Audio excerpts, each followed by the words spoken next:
Hello, hello, good morning, Merry Christmas to everyone. Magbablog ako ngayon sa umaga na alas 11 na ako nakatulog dira kagabi, hindi ko na naantay yung mga 12. Mag 12 na disperas kasi antok na ako, kailangan kong gumising ng maaga. Kaya hindi ko na alantay kasi natawagan ko naman na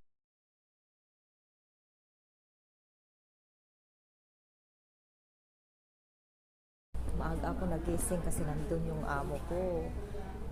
Nagpaalam na lang ako kasi baka sila lumalabas. Baka nahiya silang lumabas. So, magkikita muna kami ng kaibigan ko. Magkakape muna. Kaya dito ako bibili ng tinapay. Wait lang. Ako pupunta sa fellowship mamayang alas 10 pa daw mag-umpisa. Malapit lang dito sa amin yung TST. Niyaya pa ako ng kaibigan ko pupunta sa sa Central pa, mag-ferry daw kami papunta sa TST, pero hindi na ako magpe-ferry. Sabi ko malayo yung Central, papunta pa ako diyan, malapit lang dito yung fellowship venue namin. Mabili kami ng tinapay, magkape tayo guys. Then,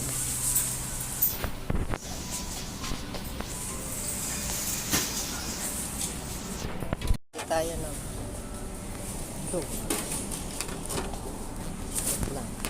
hello guys, tatawid na ako, nakabili na ako ng tinapay.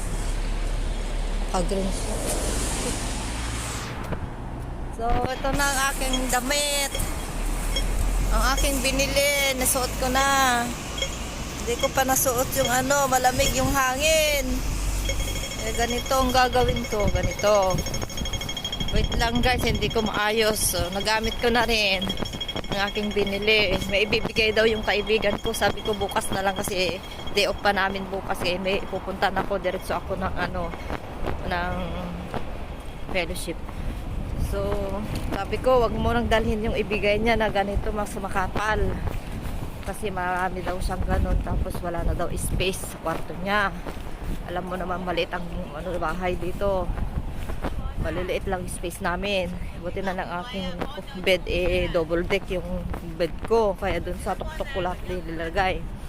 So babay, magpapaalam na ako guys. Kasi ito suot ko pa rin to. Kasi malamig sa leeg talaga yung hangin. So magbabay na muna ako guys. Kasi full storage ako. Kaya ngayon lang ako ulit nakapag video. Kanina pa ako dun naupo. Naantay ko lang yung kaibigan ko. Parating na daw siya.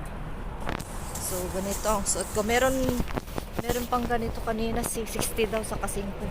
Bigay pa niya sa akin ng 50, late na eh. Ito, 99. Pero di ko lang alam na makita kasi naka-plastic siya. Kung meron siyang ganito o parang wala siyang ganito.